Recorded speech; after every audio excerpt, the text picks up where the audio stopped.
Halo, Assalamualaikum warahmatullahi wabarakatuh. Saya Firza Anjani Hart. NIM saya 230801000005. Saya di sini akan merefleksi mata kuliah Media dan Teknologi selama 1 semester. Di sini saya akan menjelaskan tentang definisi media pembelajaran.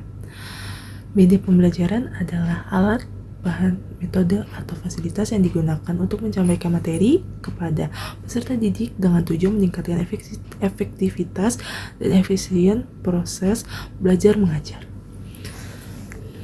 Media ini berperan sebagai penghubung antar pendidik dan peserta didik, sehingga membantu tercapai tujuan pembelajaran dengan lebih mudah. Yang kedua, saya akan menjelaskan tentang peran media pendidikan anak usia dini. Berperan sebagai sarana pembelajaran yang menyenangkan, efektif, dan sesuai dengan kebutuhan perkembangan anak.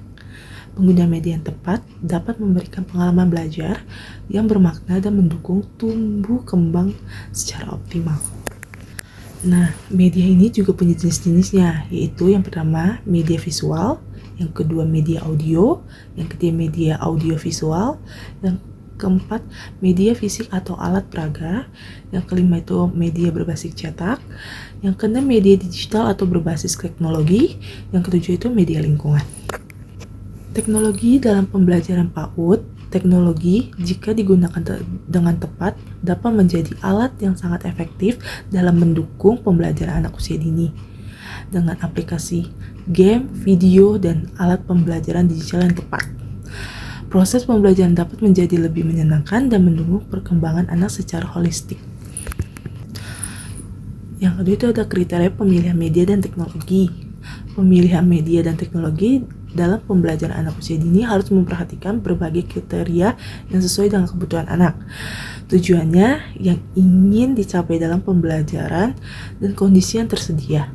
Dengan mempertimbangkan kriteria-kriteria tersebut, pengguna teknologi dapat membantu meningkatkan kualitas pembelajaran dan mendukung perkembangan anak secara maksimal. Yaitu ada implementasi media dan teknologi di kelas PAUD. Yang pertama itu strategi pembelajaran dengan media, yang kedua itu kreativitas dalam pembuatan media pembelajaran, yang ketiga itu penggunaan teknologi untuk asesmen pembelajaran. Ada dampak pengguna media dan teknologi, yaitu ada dampak positif dan dampak negatif. Dampak positifnya itu yang pertama meningkatkan minat dan positif belajar. Yang kedua itu mendukung pembelajaran individual. Dampak negatifnya itu yang pertama ketergantungan pada teknologi. Yang kedua itu mengurangi interaksi sosial. Terus ada literasi media dan teknologi untuk guru PAUD. Kemampuan literasi media dan teknologi merupakan keterampilan yang sangat penting bagi guru pendidikan anak usia dini atau disebut PAUD.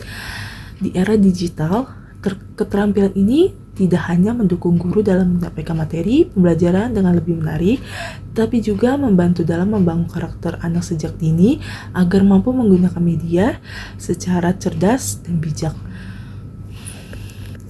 Yaitu selanjutnya ada teori-teori dalam pembelajaran. Teori-teori dalam belajar itu ada 3. Yang pertama itu teori behavioristik, yang kedua itu teori kognitif, yang ketiga itu teori konstruktivisme. Nah, teori behavioristik itu juga ada menurut para ahli. Yang pertama itu John B. Watson, yaitu seorang tokoh utama dalam psikolog behavioristik, berpendapat bahwa perilaku manusia sepenuhnya dipengaruhi oleh pengalaman atau lingkungan. Tanpa dipengaruhi oleh faktor bawaan atau proses kesadaran internal, ia mendefinisikan belajar sebagai perubahan perilaku yang terlihat yang terjadi akibat interaksi antar rangsangan atau stimulus dan tanggapan atau respon. Yang kedua itu menurut Skinner, tokoh utama dalam pengembangan teori behavioristik, terutama melalui konsep-konsep seperti penguatan dan hukuman. Skinner memperluas teori Watson dengan lebih fokus pada bagaimana pengaruh lingkungan dapat mengubah perilaku melalui proses penguatan, baik positif maupun negatif. Terus ada pendidikan menurut B.F. Skinner, belajar akan sangat efektif apabila yang pertama itu informasi yang akan dipelajari disajikan secara bertahap. Yang kedua itu mempelajari segera diberi umpan balik atau feedback mengenal akurasi pembelajaran. Mereka yakni setelah belajar mereka segera diberitahu apakah mereka sudah memahami informasi dengan benar atau tidak. Yang ketiga itu ada pembelajaran mampu belajar dengan cara sendiri. Yang keempat itu tujuan belajar seharusnya dispesifikasikan dahulu sebelum pelajaran dimulai. Teori behavioristik itu ada 3 macam pembelajaran. Yang pertama itu classical conditioning, itu salah satu bentuk pembelajaran asosiatif yang pertama kali diperkenalkan oleh Ivan Pavlov, seorang ahli fisiologi Rusia. Dalam proses ini, organisme belajar mengasosiasikan dua rangsangan sehingga respon yang awalnya hanya muncul karena satu rangsangan akhirnya dapat muncul sebagai respon terhadap rangsangan lain yang sebelumnya netral. Yang kedua yaitu operant conditioning, bentuk pembelajaran yang diperkenalkan oleh B.F. Skinner, di mana perilaku individu dipengaruhi oleh konsekuensi yang mengikuti perilaku tersebut. Berbedanya dengan classical conditioning, operant conditioning berfokus pada bagaimana konsekuensi, baik positif maupun negatif, mempengaruhi kemampuan terjadi perilaku di masa depan. Yang ketiga itu adalah social learning. Social learning atau pembelajaran sosial adalah teori yang menyatakan bahwa orang belajar melalui pengamatan terhadap perilaku orang lain, termasuk konsekuensi yang menyertainya. Teori ini dikembangkan oleh Albert Bandura dan menekankan pentingnya lingkungan sosial dalam. Selanjutnya itu ada teori maturasional atau maturasionalisme. Menurut pandangan ini, sejak dilahirkan, anak-anak sudah memilih pola tingkat laku tertentu. Perubahan tingkat laku terjadi dari hasil pematangan fisiologi atau kesiapan dan situasi lingkungan yang mengandung tingkah laku tertentu. Teori kognitif atau teori kognitivisme menurut Jean Piaget, pakar teori perkembangan, Piaget beranggapan bahwa setiap organisme hidup dan dilahirkan dengan dua kecenderungan fundamental, yaitu kecenderungan untuk adaptasi dan kecenderungan untuk berorganisasi. Nah, selanjutnya itu ada pengembangan kognitif menurut Jean Piaget. Jean Piaget adalah seorang psikologi Swiss yang terkenal karena teorinya tentang pengembangan kognitif anak.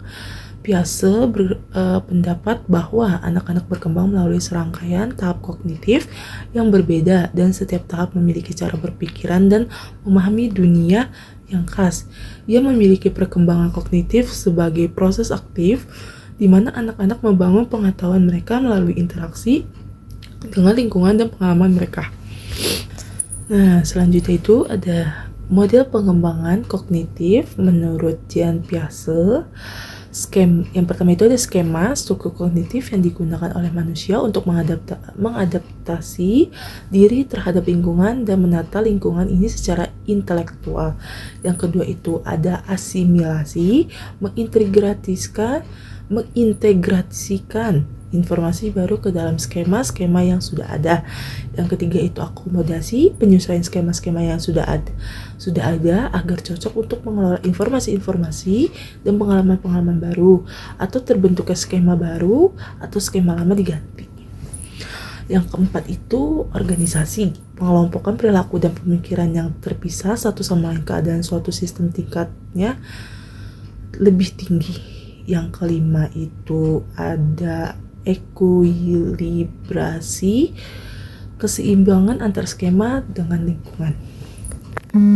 Menurut pengembangan kognitif menurut Lev Vygotsky, yang pertama, Vygotsky seorang ahli psikologi dari Rusia, lahir 1896. Yang kedua itu teori perkembangan disebut teori revolusi sosikultural. Yang ketiga itu pemikiran Vygotsky yang sangat cemerlang adalah tentang fungsi alat berpikir atau tool of the mind. Vygotsky menekankan pentingnya peran interaksi sosial dan budaya terhadap perkembangan kognitif anak. Berdasarkan Vygotsky, orang dewasa atau teman sebaya yang lebih maju harus membantu mengarahkan dan mengatur belajar anak sebelum dapat menguasai dan menginternalisasi dalam dirinya.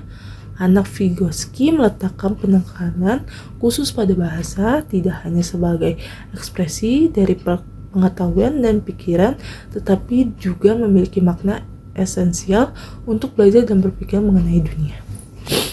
Nah, bagaimana mengintegrasikan media ke dalam pembelajaran? Nah, mengintegrasikan media ke dalam pembelajaran itu adalah langkah penting untuk menciptakan pengalaman pembelajaran yang menarik, interaktif, dan relevan dengan kebutuhan siswa di era digital. Nah, selanjutnya itu adalah model Assurer. Model Assurer akan membantu guru untuk merencanakan pembelajaran secara efektif dengan mengintegrasikan penggunaan media dalam pembelajaran. Nah, ada langkah-langkahnya. Yang pertama itu analisis.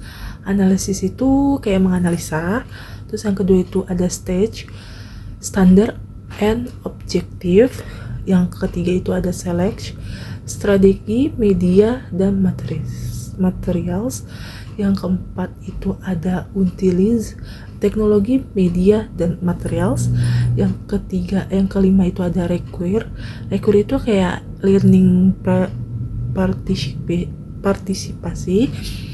Yang keenam yaitu evaluate.